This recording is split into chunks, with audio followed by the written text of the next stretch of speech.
Aleluia, aleluia, em honra e louvor nós iremos cantar ao Senhor.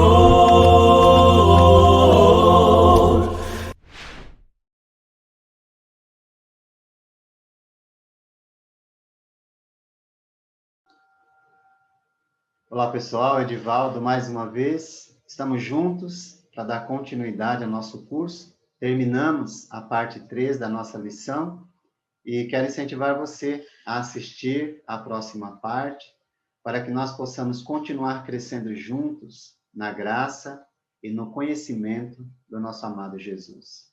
Que o Eterno te abençoe e te guarde.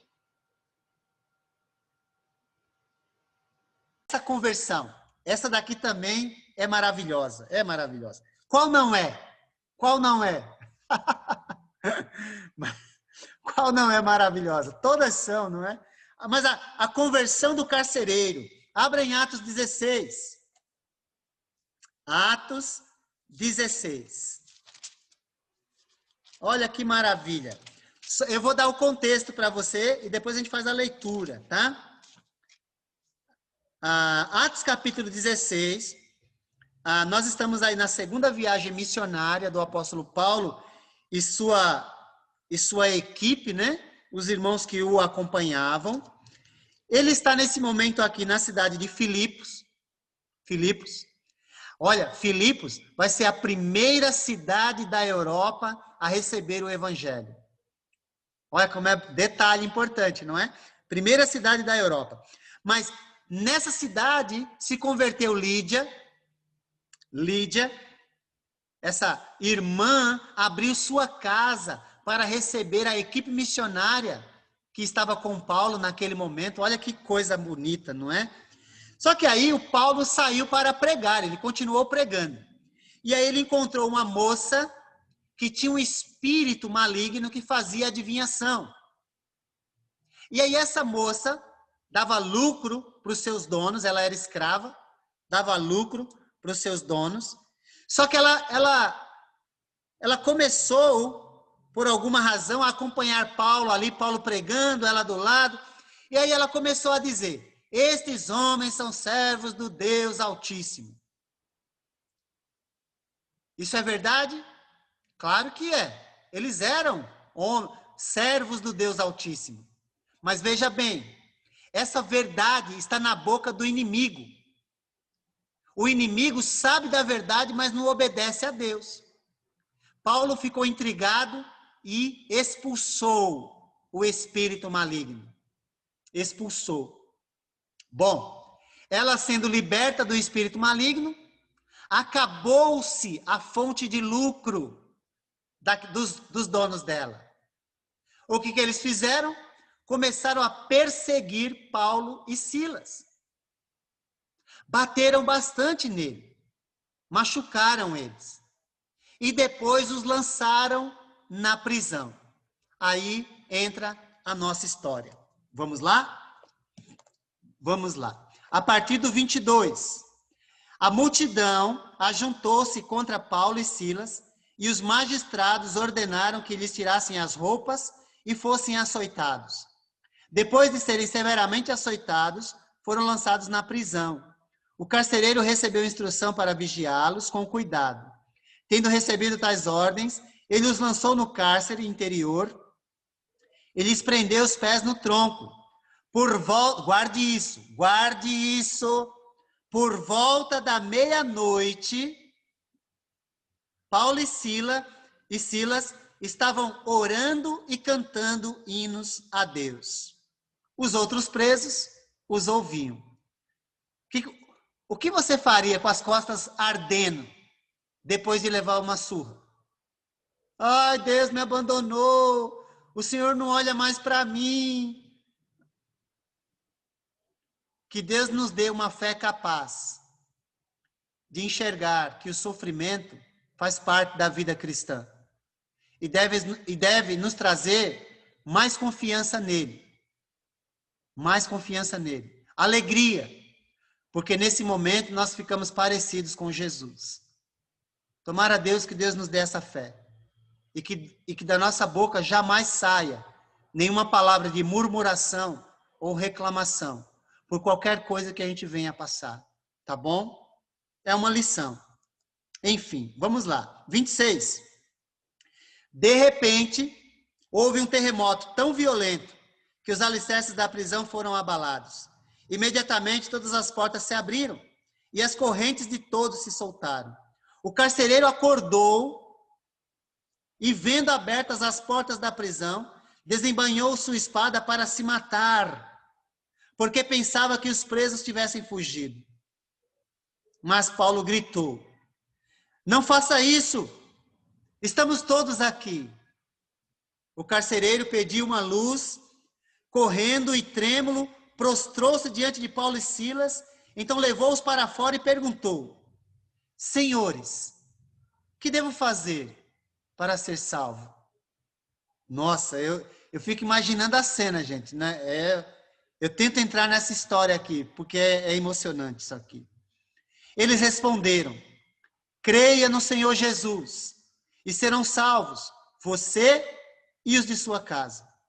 E pregaram a palavra de Deus a ele e a todos os seus, a todos de sua casa. Naquela mesma hora da noite, o carcereiro lavou as feridas deles. Em seguida, ele e todos os seus foram batizados. Então, os levou para a sua casa, serviu-lhes uma refeição, e com todos os de sua casa, alegraram-se muito por haver crido em Deus. Aleluia. Glória a Deus. Mais uma família salva, graças a Deus. Não é? Que maravilha. Eu não sei como é que você lê esses textos, mas eu leio e me emociono a cada vez que eu leio, porque eu tento entrar na história. E eu quero a fé que essas pessoas tinham. Eu quero. Tá bom? Agora, nós temos aqui algo acontecendo que envolve salvação de pessoas.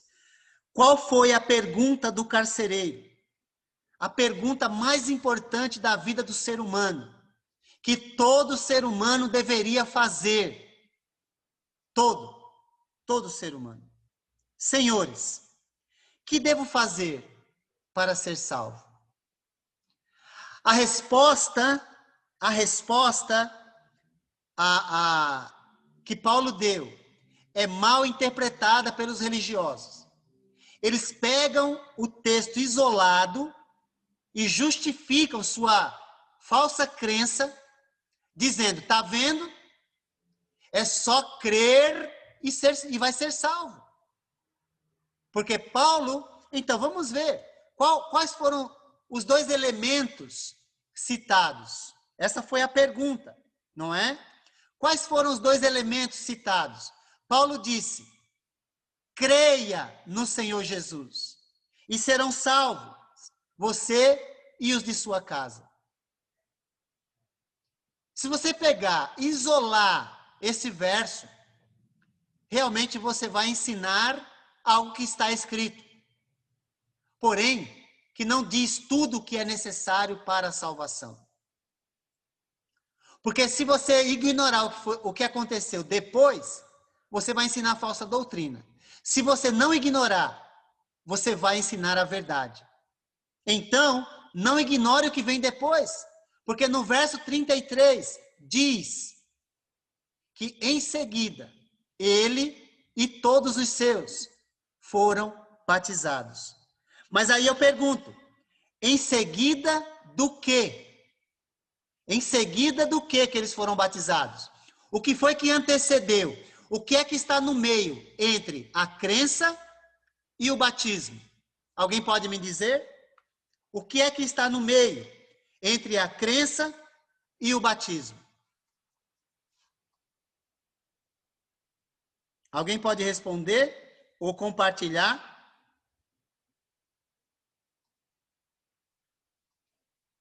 Opa, já chegou um monte aqui, deixa eu dar uma olhada. Maravilha. Opa, hoje chegou coisa boa aqui. Bom, ouvir a palavra, ótimo, Giovana, arrependimento, a pregação, arrependimento, confissão, tá tudo no meio, gente. Mas Mas o verso diz assim, vamos lá, eu vou ler a escritura porque fica mais fácil, olha. Vai lá para o capítulo 16,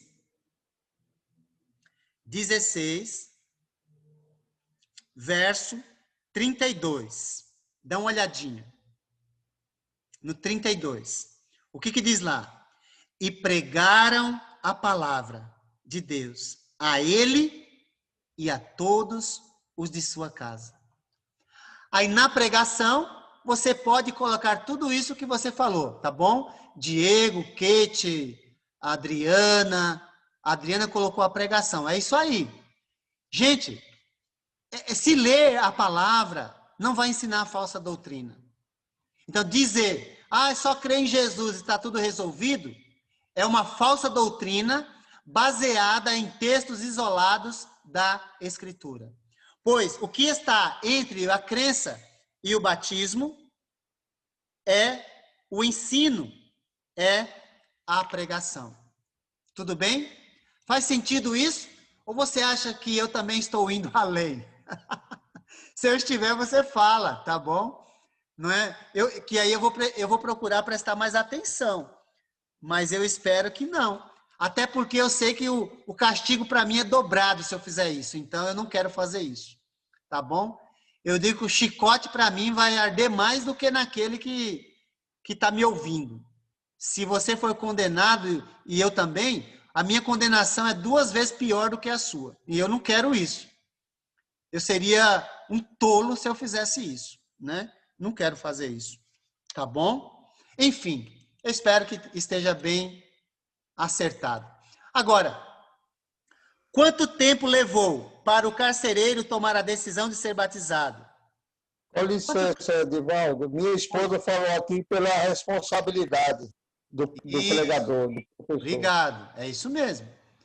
O pregador é responsável. Obrigado, viu, Valdivina? A esposa, obrigado. Muito bom. Uma pergunta, pode fazer, Cris? Vamos lá. Sobre os versos 16 a 18. Esse tipo de processo ainda existe? Espíritos aparentemente falando de coisas corretas? Bom, Cristiane e demais, né? Companheiros, amigos, alunos. Vamos lá para o verso 16 a 18. Vamos ler o que está acontecendo lá, né? Diz assim: certo dia, indo nós para o lugar de oração, encontramos uma escrava que tinha um espírito pelo qual predizia o futuro. Ela ganhava muito dinheiro para os seus senhores, com adivinhações. Essa moça seguia Paulo e a nós, gritando: estes homens são servos do Deus Altíssimo. Eles anunciam o caminho da salvação. Ela continuou fazendo isso por muitos dias. Finalmente, Paulo ficou indignado, voltou-se e disse ao espírito: em nome de Jesus Cristo, eu lhe ordeno que saia dela. No mesmo instante, o espírito a deixou. Cristiane e demais. Então, esse tipo de situação, exatamente como aconteceu aqui, pela Escritura, não vai acontecer mais. Por quê? Porque Satanás, depois da cruz, ele está completamente limitado. 1 Pedro 5,8 vai dizer que ele é como um leão que ruge em derredor, procurando a quem possa tragar. Tá ok? Porém, nós não devemos ignorar suas ações. Então, é possível alguém misturar verdade com mentira? É possível. O mundo religioso está cheio disso. Agora, a grande pergunta é: quem está por trás de tudo isso? Quem é que está por trás de tudo isso? Então, vamos abrir agora em 2 aos Coríntios, capítulo 11, do 13 ao 15. Quem é que está por trás de tudo isso? Vamos lá? Possessão demoníaca existe? Bom, exatamente como ocorreu naqueles dias, pode acontecer? Pode, se alguém está entregue ao diabo. Agora, eu tenho que atribuir tudo ao diabo? ele é o... Não, é o ser humano que está buscando certas coisas. O pecado faz com que a gente tenha atitudes insanas. Agora, é óbvio, quem está por trás, instigando, enfim. Aí nós vamos ver aqui. 2 aos Coríntios, capítulo 11. Veja se faz sentido, tá bom? De modo nenhum estou ignorando a ação do inimigo, mas somente estou dizendo para você que exatamente daquela maneira, muito pouco provável. Pouco provável. Enfim, mas não devemos ignorar a ação do inimigo também, tá bom? Olha lá, 2 Coríntios capítulo 11, do 13 ao 15, está escrito: Pois tais homens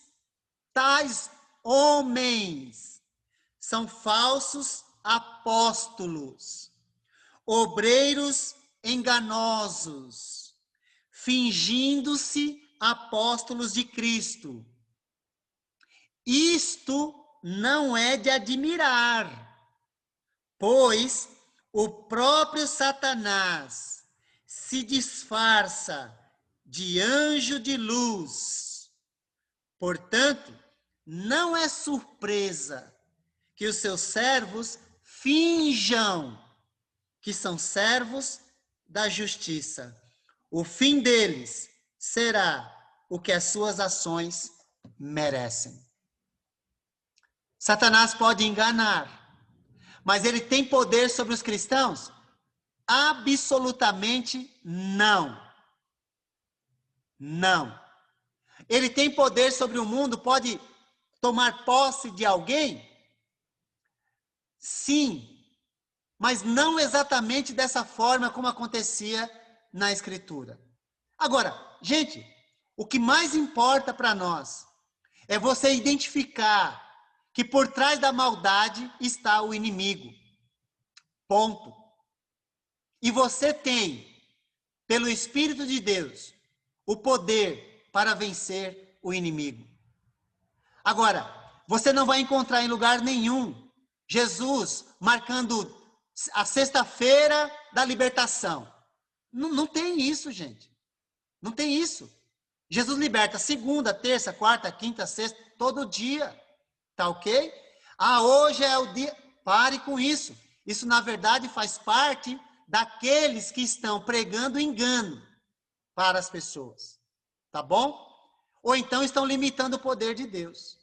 Ok, deixa eu ver. Ali diz que o episódio se repetiu por muitos dias. Verdade. Boa observação, Giovana. Por que Paulo não expulsou o espírito logo na primeira vez que ouviu? Essa é uma boa pergunta. Uma boa pergunta, não é? Porque já identificou que é coisa do inimigo. Por que não fez logo de imediato? Bom, você consegue compreender que a coisa mais importante naquele momento é a pregação. É a pregação. Só que agora surgiu um elemento novo, Giovana. Antes, ela estava fazendo as suas adivinhações, mas não estava, aparentemente, usando o nome de Deus. Aparentemente. Quando ela começou a usar o nome de Deus, dizendo, estes homens são servos do Deus Altíssimo. Opa! A verdade na boca do mentiroso pode virar mentira. Então vamos expulsar esse espírito maligno. Tá bom? Jesus é o mesmo hoje, amanhã e eternamente. Hebreus 13:8 fala isso, né? Hebreus 13:8. Eu espero que vocês compreendam que ninguém está limitando o poder de Deus. Somente estamos dizendo e afirmando categoricamente, daqui a pouco eu respondo, categoricamente que Satanás continua agindo, mas ele está limitado. 1 Pedro 5:8, tá bom? Está limitado. Agora, se você achar que ele pode entrar na igreja e tomar conta lá, bom, isso para mim não faz o menor sentido. Menor sentido. Porque quem domina a igreja é Jesus e não o diabo. Então não vai ter expulsão de demônio na igreja. Não faz o menor sentido isso. Aliás, nunca houve, né? Na história da igreja. Sempre isso aconteceu fora e não dentro. Deu para entender? Tá ok? Agora, Jesus é o mesmo ontem, hoje e sempre. Ele não muda. Mas Hebreus 13:8 não está falando simplesmente das ações dele em relação ao diabo, e sim a respeito do seu caráter. Ele não muda e não mudará. Então ele vai condenar o injusto e salvar o justo. A natureza dele é sempre boa, mas ele também é juiz. Isso ele não muda, tá bom? Dentro do contexto de Hebreus, é isso que diz Hebreus 13:8. Os religiosos têm tirado Hebreus 13:8 e aplicado aleatoriamente a qualquer assunto. Isso não se faz. Bom, quem quiser fazer, faça. Nós não vamos fazer. Lá diz respeito ao seu caráter, à sua ação, ao seu poder. Mas Deus, ele fez certas ações no passado para confirmar a sua palavra. Sua palavra foi confirmada. Bom, nós vamos ver isso depois também. Tá ok? Pergunta. Poderia dizer... deixa eu ver. Poderia dizer que o que ela fala, o que ela fazia era em nome de Deus, por isso foi necessário a expulsão? Sim. A partir do momento que se usa o nome de Deus em vão, não merece crédito. Tá bom? É o caso ali de Atos 16. Tudo bem? Bom, eu espero que tenha respondido algumas questões. Mas se houver alguma questão a mais, por favor, pergunte e eu trago mais informação sobre isso. Embora para mim esse assunto não é o mais importante. O mais importante para mim é o Evangelho. O Evangelho salva, o Evangelho liberta. E o Espírito habitando em nós nos protege da ação do inimigo. Mas você vai pisar no terreno dele? Aí é com você. Se pisar no terreno dele, é óbvio que ele vai entrar, que ele vai fazer o que ele quiser. Tá bom?